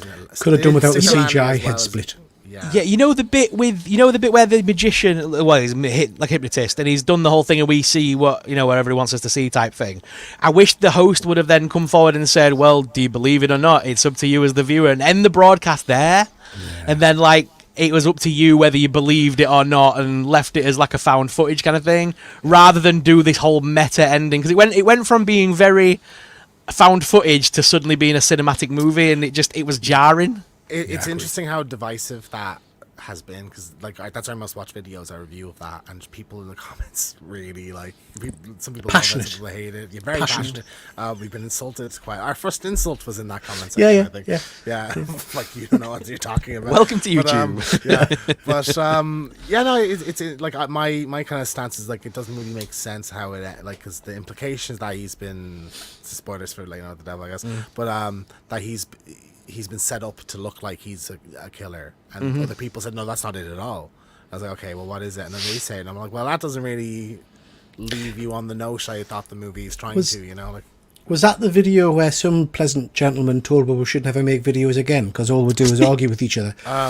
No, he said all we do is argue with each other. And someone called you Mumblemouth, I remember. Mumblemouth. Well, no, hang on. Sorry. They called one of us. They called one of us Mumblemouth. They never Ambiguously, which one is a Yeah. Mumblemouth? Yeah. Yeah. Okay. All right. tell you another And we film as argue well. after so many years married. Do you know what I mean? It's One of the other films that comes to mind when you talk about stuff that didn't live up to the hype is, do you remember that Lights Out film that came out? God. I love that movie. That movie's fantastic. Which one are you referring to? yeah, because the short is very good. The short. The movie's very good, I incredible, think, as well. But I thought the movie missed the mark. I think the Am I thinking of short. the wrong film? Lights Out's the one I mentioned to you earlier, Sorrel, but I've only seen the couple of minute one that was done for a YouTube clip thing. I or think something. that my opinion that delivered on what it was trying to do. Wasn't that the guy David Sam? Oh, I haven't seen that one. That went and did it's worth Shazam. watching. Then went on to do Shazam. Oh, I think maybe. it's him. Yeah. But I just remember the short going viral like for ages, absolutely ages. And it was one of them videos that you would go, "Oh, have you seen this? Let's watch it." And then you'd show people at work Yeah, and it's stuff like 90 that. seconds or something. Yeah. Yeah, and then so when they were like, "Actually, we're going to make a full-length movie out of this," the horror and the fear that's in that 90-second kind of video, you just thought this is going to be great. But then when you kind of drag it out over, hour and a half, 2 hours, it kind of filtered it a little bit. So that's interesting, because I felt that way with some of the with Night Swim and with Baghead specifically. Like I had that, this was obviously a short thing that was stretched out. Lights Out I remember loving, so I might have to go back and watch it and see Dad didn't mind Night Swim as much mind. yeah. Same with Jester. They made 3 chapters online about that, and it's one of my favourite Halloween shorts of all time. I love the concept of the Jester, very Sam trick-or-treat-ish.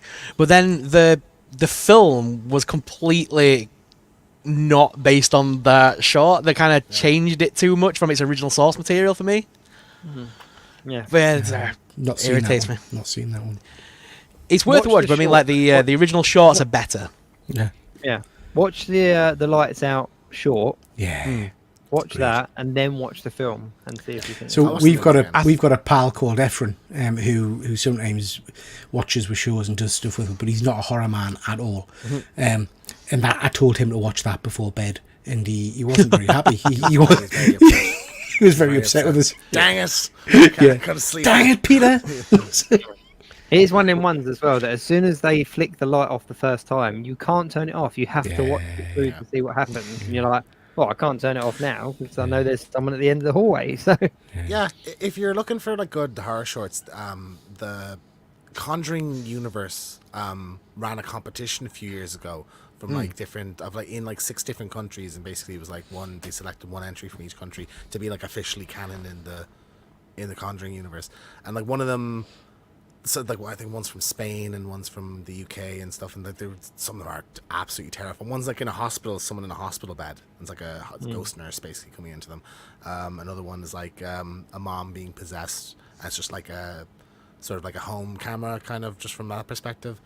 Some like honestly, like some of them are like a minute to 3 minutes, like terrifying. Like it's amazing how in that short space of time you can really like captivate somebody and like just strike fear there, you know. But, yeah. Was when he said Lights Out, I thought you were on about the god awful movie When the Lights Go Out, which is based on the haunted house that I'm going to tomorrow. Right. Which 30 East Drive in Pontefract is like known as the Poltergeist house, and it happened at the same time as the Enfield haunting, so it was kind of played down as being a hoax. But everyone up north swears it's, you know, a real thing. People come from far and wide for this house, and that literally they have sold it out for like every single night this year now. It's insane. But I'm going there on Monday for film another video. Stay overnight? Good luck. Do you stay Yeah, overnight? you stay overnight. Oh yeah, you stay overnight. Yeah. Peter, we You have stay to overnight. See, I want to do that. There's a great. There'll be like an event organizer who's like have got all the equipment. So you don't have to bring anything. They bring everything to the house for you. There's a camera set up so that you can sit and watch the cameras and see if it happens and stuff like that. And then basically, about 3 o'clock in the morning, they'll say, "Is everyone ready to call it a night?" And you get your sleeping bag and go to bed. And if you dare, in one of the rooms. I sleep on the couch downstairs because I am not going upstairs in that house for all the money. As much as I know there's probably nothing there, the idea of it alone, when you lay there on your own in some random 1970s bedroom, because the idea is, by the way, the family ran away in the middle of the night. They left everything in the house and didn't come back for it. They basically said, "Leave it. We're done," and they just abandoned the house.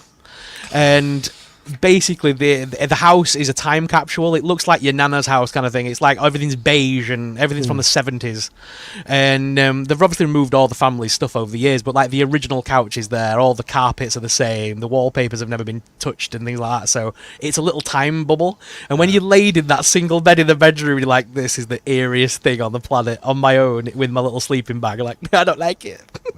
So I sleep on the couch downstairs now. I'm like, I'm not going up there. on the original couch, on the haunted couch. Couch they abandoned. But yeah, it's fun. But are you guys doing anything sort of like spooky over the Halloween, sort of like over the next few months before Halloween? We have Festival of Horror in October. So Yeah, looking forward to that. I'm going to that as well. Looking forward to that. Ah, grand. We're going full whack this time, Peter, aren't we? I think we're there about 4 weeks. Something ridiculous. We're doing the opening movie night, and then the after party on the Saturday, and then we're there Sunday as well. So we'll make the whole weekend out of it. So I am doing the same, so that'll be fun. Fantastic. We'll have to meet up. And then I think they're doing. I think there might be another movie screening. You remember there was Thanksgiving in conjunction with Thanksgiving, wasn't it, last year? They might do that again this year. So hopefully, I was thinking what's out in October that could be that. I would have thought it'd be Saw, but Saw got pushed. So maybe Terrifier. It could be Terrifier. I think because they they have a relationship with Terrifier. Yeah, it could be Terrifier 3. Yeah.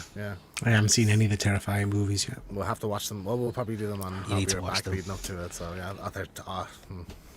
I've only seen the first one, but it's just. Whenabouts in October is it? The weekend before Halloween, isn't it? Or is it Weekend no? before Halloween? I thought it was mid-October 14th. No, Hull Horror Fest is the weekend before Halloween. Yeah, it's about the second weekend. Yeah. 10th and 11th. Something. So yeah, can't wait for that. Be good. It's a good event, that one, Jacob. If you want to come up for that one, absolutely, it'd be great. I might do. I might see if the haunted house has got any rooms. Yeah, I fancy doing one of those kind of things as well, a haunted house or I something have to like do that. that at some point. Yeah. Yeah. I went on ghost hunts before. I've been on a couple of ghost hunts with but I directed a couple of shows, and they were like Halloween horror themed shows. And what I used to do is I used to organise a real ghost hunt for the whole cast. And so there was like the Essex-based ghost hunters, and we'd go and meet them at this location, which was outside, and they would walk us through and tell us all the stories, and they'd have all their equipment and everything like that. But the more I did, the kind of more corny it got. And I don't know if it's because the first time I did it, I was like, this is amazing, this is incredible. And then after like 2 or 3 times, I was kind of like, okay, we're going to hear something around this corner. I was like, oh, what's that? But they're always good fun. I always find them good fun. My sister goes on about a corn maze thing that's over there that you have, like a haunted corn maze thing. Where they chase you and stuff. They tend to do those kind of things around Halloween time where they'll, it's like chase thing, isn't it? I've always wanted to do, not that I could physically run, but I've always wanted to do one of those zombie run things. Yeah. I thought that would be fun. I'd be embarrassed how quick I'd be out of breath. Like, it'd just be Oh, like, yeah. just take me, I'm done. I'd rather die than run. They do them ones, don't they, where basically if you do get caught, you become part of the horde Yeah. then? Yeah. I like that concept. Like, cool. if you get caught, you're not out. You just get to join in a bit more. Yeah. But no, I've done this haunted house 3 times before. This is my 4th time there because I've been filming bits every time I go. Because obviously there's other people there, and it's awkward just me going. Can I please have this room to myself? Yeah. See, like I've kind of filmed it over 4 trips, and this will be my last time going. But I tell you what, I admit I don't overly believe, right? But when you're in that setting and it's pitch black, the lights are off, and it's silent, and then you suddenly hear something, your brain does play tricks on you. And I mask fear with comedy. So when someone's sat there and it's pitch black and they're going, "Is anybody there?" in my brain, I'm dying to go, "No." I'm dying to call that. I mean, it's like I have these intrusive thoughts. Yeah. But this will be my final time going. I'm looking forward to putting the video out. It's about an hour long now. Fantastic. So I'm looking forward to putting the video out. But yeah, when they set it up, the cameras are set up downstairs so that it's like motion censored. So if I walk up the stairs, it switches to the stairs, then to the bedroom, then to the master bedroom. So like wherever you move, the cameras switch on, and then they can send you that footage at the end of the night. Oh, wow. So they'll send you the whole night's file, and it's got microphones in each room and everything. So you can basically just make your own video out of that. So I've got like that footage with like my own camera footage as well. You must have like meticulously scanned like every frame of your stay then while you're there. Did you like? It takes a while. Yeah, I'd imagine just to check is that a ghost in the corner or whatever. You know. Well, like, one thing that, again, I don't overly believe, but this was weird. I did the Estes thing. Have you ever heard of that? Where you put headphones on, eye mask, so you're completely sensory deprived. I cannot hear a thing except this like weird radio frequency going up and down, going shh, shh, shh, shh, shh, shh. And the idea is if a ghost can speak over that frequency, supposedly, right? Yeah. And you're meant to hear things. I didn't hear a damn thing, right? But when you watch the footage back on the camera, it could be dust, I don't know, people call them orbs, but there was a shed load of things like flying around me like the whole time I'm in there, and the moment I take my headphones off, it stops. Yeah, it will be. It'll be someone just throwing shit at the camera, won't it? But yeah, you just think you kind of watch that back on your own at 3 o'clock in the morning when everyone's in bed, and you're like, what is that? But no, I'm looking forward to that. It should be fun. Sounds cool. Sounds very cool. Man, we need to wrap it up. I think we've gone over. We've been running well over. But it's always good having you guys around. We just chat. Thank But you as- for having us. Yeah, it was As fun. but as Dr. Von Hoot says, do watch Hallows Eve before you watch Terrifier, because obviously that is where the character of Art comes from. Yeah. Don't necessarily need to, Peter. It's You another don't movie. need to, but that's where he comes from. It's the Different origins. actor, isn't it? Isn't it a Yeah, different completely different actor. Yeah. Yeah. I'll give it a watch. I didn't anyway. So. Okay. I just like it for the goth girl at the beginning. I just follow her around for the entire show. Yeah. I don't know her name. Yeah. Admittedly, I do have to walk around HorrorCon going, I'm a married man, I'm a married man, I'm a married man. No, I'm feeling. Gentlemen, for anyone that's in the comments or watching this on catch up, where can they catch your stuff? Where can they catch your shows, etc.? Yeah, so we're at One Good Scare Show on Instagram and YouTube. So we have videos. We do One Good Scare live. So our live show every second Friday. Fridays in between. Usually, it depends on if we've been busy during the week. But they're usually on the Friday between those.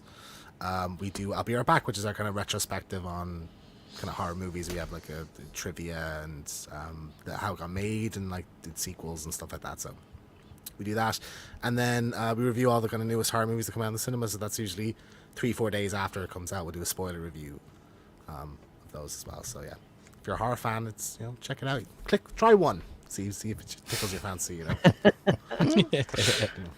Awesome. I'm just having a look. Yeah. Anyone else that's watching, of course, we'll be back next week with episode 152. I'm not 100% sure what our theme is next week. I don't think We haven't chosen one yet, that's why. We'll put one out. There'll be a theme for next week. And if you're watching us on repeat, of course, what do they need to say in the comments, Mr. Sorrell? Use the hashtag #CatchUpCrew. Catch Up Crew, not Catch Up Crew. Andy H. Catch Up Crew. Gents, thanks very much for joining us this week. It's been fun. It's flown by. We'll have to do it again sometime. Absolutely. And just play me a Chucky. I was Thanks thinking to very wave. much, I was if he'd say bye, so I can make him wave. Thanks everyone for watching. Until next time, keep it geek. Thanks for watching. Please like, share, and of course subscribe. Tune in next week for another live show. Until then, keep it geek. www.geekweekinreview.co.uk